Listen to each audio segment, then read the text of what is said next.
Hello everyone, welcome back to my channel, welcome to another blog. এখন হচ্ছে বিকেল বেলা সময় আর ঘড়ির কাঁটায় বাজে 4:45।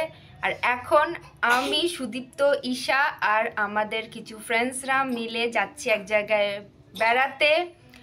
কোথায় যাচ্ছি না যাচ্ছি সব আপনাদের সঙ্গে শেয়ার করব। তো চলুন আজকের এই নতুন ব্লগটা কন্টিনিউ করা যাক।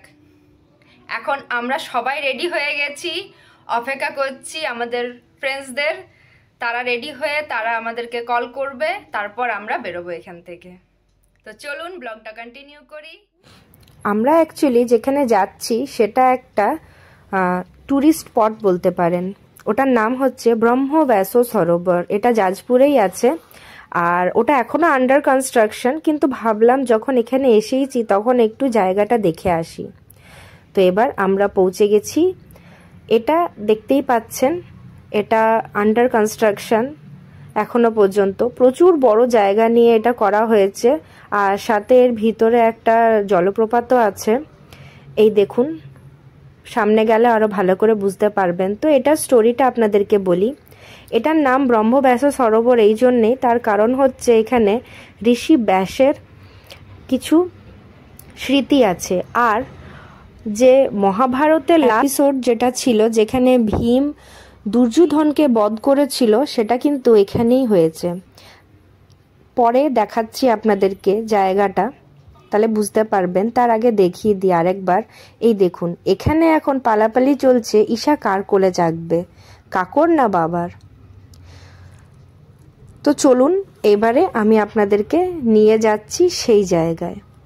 এই দেখুন, এই যে দেখছেন, এটাকে এরা এখানে বলে হচ্ছে কূপ গঙ্গা, যেখানে মা লক্ষ্মী নেকি বাস করে। আর এর মধ্যেই নেকি দুর্যোধন এসে লুকিয়েছিল। তারপর ভীম ডাকাতে ও বেরিয়ে এসেছিল, যুদ্ধ হয়েছিল আর ভীম দুর্যোধনের বধ করেছিল। তার সাথে সাথে এখানে যে একটা বড় একাদশী হয়, সেই বড় একাদশীতে এখানে খুব বড় মেলা হয় আর ঋষি ব্যাসের পুজো হয়, অনেক দিন ধরে যজ্ঞ চলে। তো আমাদের বেশ ভালো মতনই ঘোরাটা কমপ্লিট হলো। আর এই যে এর গেটটা।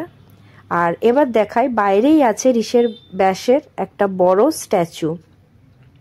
এটাই হচ্ছে ব্রহ্ম সরোবরের পুরো গল্পটা। মাইথোলজির সঙ্গে ভালো মতন রিলেটেড, প্লাস একটা খুব সুন্দর ঘোরার জায়গা শুরু হতে চলেছে। ওখান থেকে বেরিয়ে আমরা চলে গেছিলাম মিয়ামোড়েতে। কেন কি, এক তো নিউ ইয়ারের স্পেশাল অকেশন চলছে, তার মধ্যে যদি কেক না খাওয়া হয় তাহলে আর কি হলো। তাই বাচ্চাদের জন্য পেস্ট্রি কেক নিয়ে নিয়েছিলাম।